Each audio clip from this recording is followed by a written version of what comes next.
De l'analyse de cette équipe de la Libye, on ne s'attend pas à un match facile.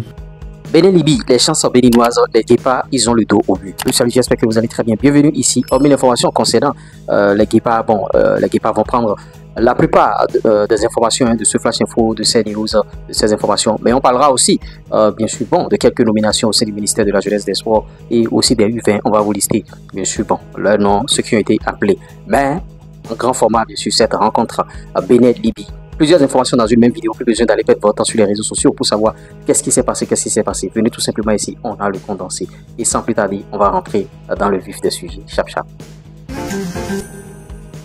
Avant de vous balancer le condensé, je partage la grosse opportunité avec vous. À l'aide du digital, le chômage n'hésite pas. Vous ne pouvez pas avoir un portable Android et une connexion Internet et manquer d'argent. Prenez notre formation YouTube ou bien notre TikTok monétisé, YouTube monétisé, tout ce que vous voulez. Et vous allez commencer par gagner de l'argent sur TikTok déjà et bien sûr YouTube, sur Facebook monétisé, tout ce que vous voulez. Publicité, promotion pour vos activités, pour ne pas fermer votre boutique, pour ne pas se retourner au quartier. Plus 229 53 63 87 ans. Sans plus tarder, le condensé. Il va falloir montrer une réaction d'homme et je dirais même de guerrier, parce que là c'est un match qui est capital. C'est un jour qu'il ne faut pas rater. C'est une soirée où il faut être présent. Qu'on a pu voir et de l'analyse de cette équipe de la Libye, on ne s'attend pas à un match facile. Ils ont eu des bons résultats dernièrement et je pense que voilà, les équipes d'Afrique du Nord sont toujours des équipes redoutables. En fait, elle sera digérée après la victoire. C'est indéniable. C'est ça qu'on a, la chance qu'on a dans le foot, c'est qu'on peut se rattraper très rapidement et aujourd'hui, pour oublier cette défaite, on va se donner à fond. Dans ce condensé, on va aller très très vite. Ouais, Bénin-Libye, c'est aujourd'hui 10 septembre 2024, c'est à 20h, s'il vous plaît. Malheureusement, le match ne sera pas retransmis sur les chaînes Canal comme par rapport au match contre le Nigeria. Et, vous voyez, donc ce sera en ligne bien sûr sur FIFA Plus et tout. En tout cas, on va vous balancer les liens d'ici quelques minutes. Et voici en image la traditionnelle séance de reconnaissance de pelouse du stade, bien sûr, Houphouët-Boigny d'Abidjan, Félix Houphouët-Boigny. Ça a été fait bien sûr ce lundi notamment. Vous voyez, le Bénin joue la Libye.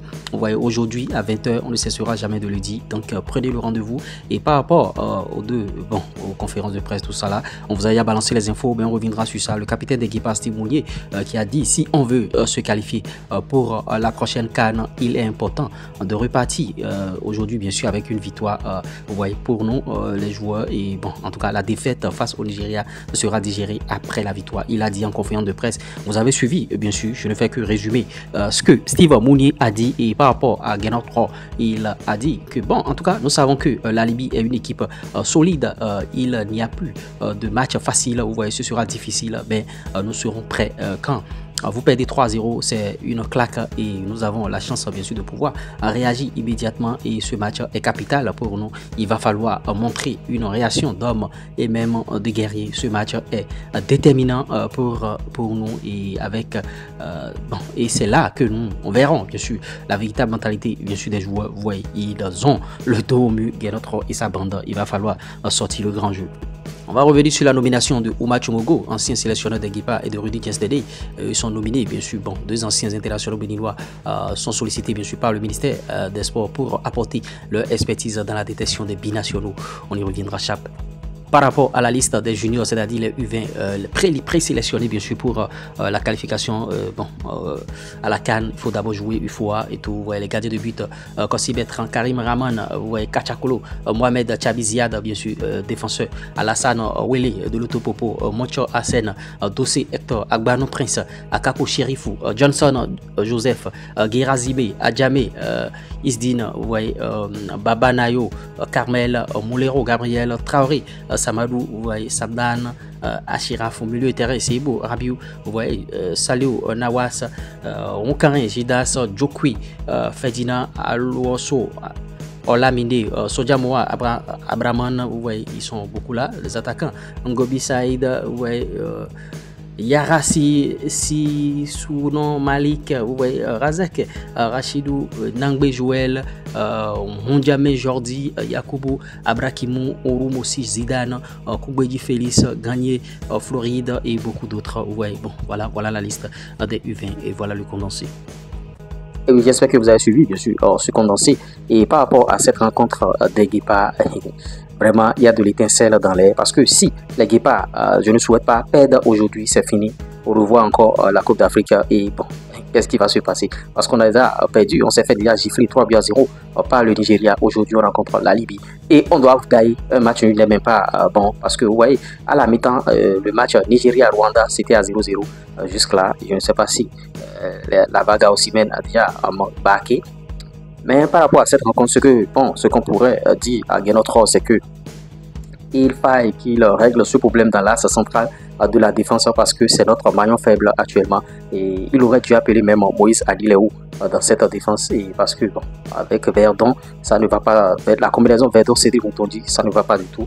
Donc il faut que quelqu'un s'asseye au banc parmi ces deux-là. Et vous voyez, la personne prédestinée à s'asseoir, ça doit être Olivier Verdon certainement. Donc il aurait dû appeler Moïse Adileou qui évolue de l'autre côté de la France. Ouais, c'est un peu cela. Il allait venir pour jouer. Parce que Moïse a fait des matchs ces derniers temps-ci et il connaît bien la sélection nationale. Il a joué et c'est lui qui a marqué même contre le Maroc lors de notre CAN, tout ça là. Et bon, il n'est pas dans cette liste, c'est pas grave. Et au poste de latéral droit, il faudrait prendre quelqu'un qui est déjà en activité. Ouais, la préparation au Bénin, à Aïma et à Loto, c'est pas comme en Europe. Le championnat n'a pas encore repris au Bénin. C'est ce qui a joué un peu sur Moumouni la fois passée, parce que les autres ont déjà repris en Europe. Lui, ici, ils n'ont pas encore repris. C'est les préparations par-ci par-là. Donc le rythme n'y est pas encore. Donc il faut trouver un latéral droit qui est déjà en train de jouer. Et bon, il peut convertir Roche One au poste de latéral droit en attendant.